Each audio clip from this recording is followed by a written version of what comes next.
keep hearing the words partnership and team, and that's what we are. And we could not do this without our U.S. Attorney, Jeanine Pirro.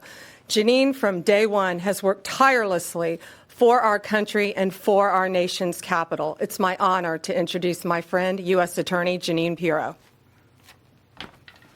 Thank you very much, Attorney General. And you have been listening to a lot of thank yous and a lot of gratitude.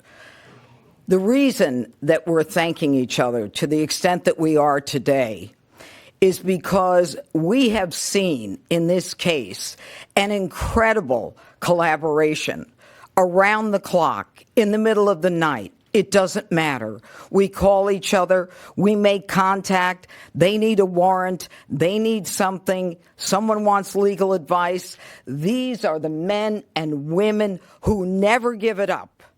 You hear about government employees, but I don't know if you really realize what it is that they do. They are incredible, and this case is big. 4 years, 10 months, and 28 days ago, an individual placed a bomb in the vicinity of both the RNC and the DNC. And for that amount of time, that individual evaded accountability. Today, as a result of the cumulative efforts of the men and women in the FBI and the police department and the Department of Justice, we are finally able to make an arrest of an individual by the name of Brian Cole. As the Attorney General has indicated, he is arrested for transporting an explosive device in interstate commerce, as well as the attempted malicious destruction by means of explosive materials.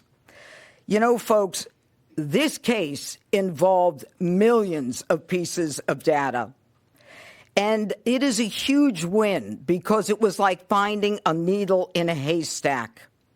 So much of this evidence was very specific, but a lot of it was also very general.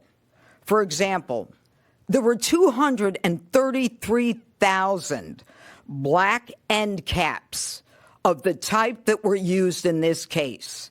I want you to think about the fact that the FBI had to go through the sale of every one of them to try to find commonality with an individual, along with the purchase of the pipe itself, the cap ends, the wires, the steel, and the 9-volt batteries. Every one of those had to be mined and remined to the point where we were able to then connect. And make no mistake, it was this administration, it was this president who made the decision that we were going to use all of our efforts to get it done, and get it done they did. Finally, let me say this.